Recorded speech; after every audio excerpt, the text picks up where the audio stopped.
Charles III vient-il d'acheter un luxueux appartement à New York? Le vrai du faux.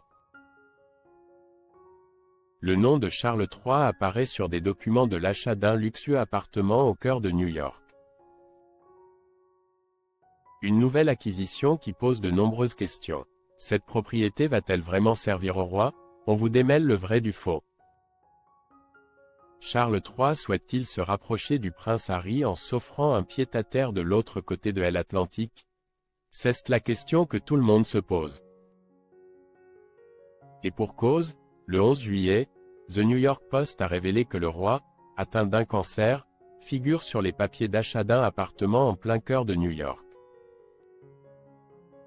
La résidence achetée au prix de 6 millions de dollars comprend 3 chambres, 4 salles de bain, en plus d'une salle à manger. Une cuisine séparée et un grand bureau. Le luxueux bâtiment est d'ailleurs équipé d'une piscine, d'un sauna ou encore d'une salle de fitness.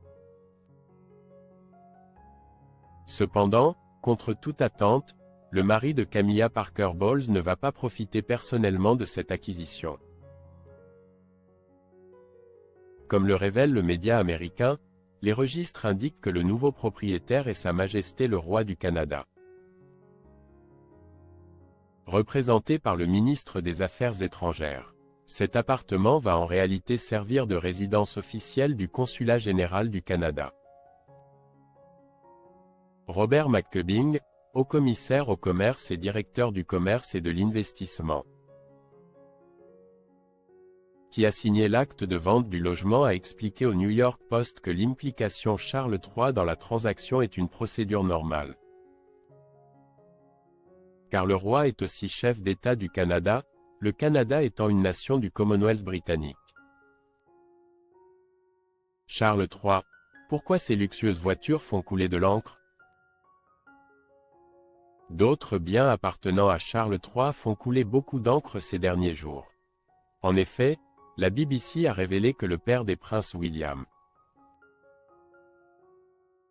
et Harry a pour projet de convertir ses 2 Bentley officiels à un carburant plus écologique.